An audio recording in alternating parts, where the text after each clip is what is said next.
Hoje eu começo a contar a história da minha mãe.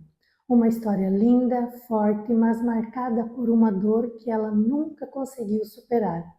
E eu acredito de verdade que essa dor foi moldando tudo o que veio depois. Aos 54 anos, minha mãe perdeu um filho jovem, o meu irmão. E naquele dia, uma parte dela também se foi. Ela nunca conseguiu elaborar essa dor. Era um silêncio pesado, com muito choro, uma tristeza sem fim. E nós víamos isso todos os dias. A depressão veio logo em seguida, os silêncios ficaram mais longos e aquela vontade de viver mudou. E nós percebíamos que o sofrimento dela estava guardado, sufocado. A gente sabia que aquilo estava corroendo a sua saúde por dentro. Aos 70 anos veio o câncer de mama. E mesmo ali naquele baque, minha mãe lutou. Eu e minha irmã estivemos ao lado dela o tempo todo. Mas a gente sentia, o corpo dela já carregava anos de tristeza não tratada. Aos 75 começaram os primeiros sinais de Alzheimer. No começo, pequenos esquecimentos e confusões. Depois, mudanças mais profundas. E eu entendia que aquilo não começou ali. Era uma mente cansada de tanta dor que ela queria esquecer. Minha mãe viveu até os 86 anos e nós caminhamos ao lado dela todos os dias durante 11 anos, vendo essa história emocional, física e espiritual se transformar. Quando apareceram sinais mais consistentes sobre a doença, como a confusão em guardar objetos da cozinha, no trabalho cotidiano dela, esquecer a chaleira no fogo até derreter, guardar calçado sujo em cima do fogão, acendeu um alerta e a suspeita do diagnóstico se confirmou com exames. Eram os primeiros sinais consistentes do Alzheimer. A notícia caiu como uma bomba na família. Ninguém queria acreditar. E o luto começa a acontecer a partir da notícia de uma doença como o Alzheimer. Ela não tem cura e meu pai não conseguia acreditar que não havia tratamento para a companheira dele de 60 anos, já que ela havia vencido um câncer. A partir daí, nós filhas passamos a ser mãe da nossa mãe. Eu e minha irmã nos revezávamos nos cuidados. Quando uma iria trabalhar, a outra ficava tomando conta. E uma terceira irmã no suporte, quando uma sozinha já não conseguia atendê-la. Já que minha mãe não aceitava cuidadoras. E nenhum dia foi igual ao outro. Todos os dias havia uma situação nova. A partir do diagnóstico, começamos a estudar sobre a doença e aprender sobre as fases e os sintomas para nos prepararmos para o que viria. A doença de Alzheimer tem 4 fases. A primeira, chamada pré-demência, minha mãe apresentava sinais como perda de memória recente. Na segunda fase, começou a ter dificuldades em encontrar palavras, tomar decisões e ficava confusa em relação ao tempo e ao espaço e confundir o nome das pessoas próximas, por exemplo, os filhos. Na terceira fase, que é a intermediária, começou a ter dificuldades para realizar tarefas comuns, como coordenar movimentos, como caminhar sozinha e reconhecer os filhos, esposo e tentar fugir de casa com o intuito de ir para a casa dela, pois não reconhecia nada ali como sendo dela, nem seus familiares. Rompantes de agressividade, repetição da mesma pergunta várias vezes e distúrbios graves do sono. Trocava o dia pela noite e se agitava muito ao pôr do sol. Na fase 4, com a memória altamente afetada, com muitas dificuldades em se lembrar de informações antigas e também das recentes. Nesse estágio, minha mãe começou a ter dificuldades para engolir os alimentos e também os líquidos e começou incontinência urinária e fecal e já estava acamada. Como lidar com tudo isso sem perder a paciência, o equilíbrio mental e emocional e fazer tudo com amor perante tantos desafios? Encontramos uma forma de deixá-la calma e preservá-la e a nós também, pois o mundo nosso para ela já não existia mais. Então começamos a adentrar ao mundo dela.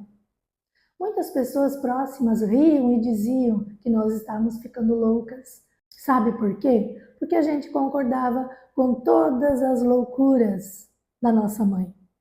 Quando ela queria ir para casa, nós colocávamos ela dentro do carro e dávamos voltas. Quando chegávamos em casa, às vezes ela ficava feliz porque havia retornado para casa, e outras vezes ela dizia que não era a sua casa, e nós voltávamos e dávamos mais voltas e voltas até ela cansar e dormir quando chegava. Quando ela ficava agressiva, deixávamos ela extravasar e falar à vontade. Não tentávamos contê-la, nem trazer ela de volta para a realidade, e muito menos dizer que ela estava errada. Isso só piorava. A música antiga que ela gostava, nós colocávamos todos os dias para ela ouvir e acalmava muito, inclusive nas crises. Bem, minha irmã fez até curso de violão para tocar e cantar as músicas que ela gostava e dava super certo e ela amava. Fotografias também ajudava ela a se conectar com a realidade. Desde o início, tínhamos o conhecimento que ela não ficava agressiva, nem perguntava várias vezes a mesma coisa ou queria ir embora por capricho, e sim por causa da doença. E ali começamos a nos colocar no lugar dela. Não foi fácil e não vou romantizar a nossa caminhada. Foi árdua e muito dolorosa para todos nós, principalmente para nós duas e também para o nosso pai, que nos acompanhou em tempo integral, nos auxiliando nos cuidados do início ao fim desta jornada.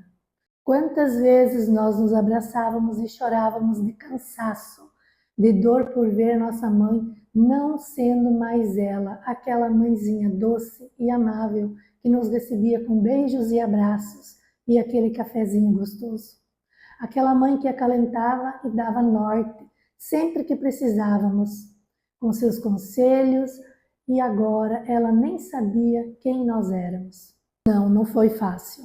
O dia que ela esqueceu quem eu era, lembro-me que ao chegar em casa, do trabalho, a primeira coisa que fazíamos era ir até ela e dar um beijo e perguntar como ela estava. E ela era toda simpática, na grande maioria das vezes. Mas naquele dia ela olhou para mim e ela perguntou: "Mas quem tu é?" E eu respondi: "Sou eu, mãe, a tua Zola, que é meu apelido." E ela respondeu: "Eu não me lembro de você. Eu nem tenho filha." Aquele dia meu chão abriu. Foi uma sensação horrível, que só quem passa é que sabe. Minha mãe não tinha característica de agressividade, mas sim, eu também apanhei dela várias vezes. E aconteceu também inúmeras vezes com as minhas irmãs. E isso mexia muito com a gente. Mas um fato bem importante que observávamos nela é que tinha momentos rápidos de lucidez, de entender exatamente o que estava acontecendo. Mesmo que ela não falasse mais, ela expressava com olhar e lágrimas e deixava explícito o seu sentimento. Isso o Alzheimer não tirou dela. Em momento de desafios e dor, mesmo assim, ela era carinhosa e demonstrava o amor que sentia por nós. O Alzheimer só fortaleceu o vínculo entre nós e ela. E o cuidado e o amor incondicional que recebemos, nós conseguimos retribuir até o último minuto da vida dela. Uma coisa que eu quero chamar a atenção de vocês.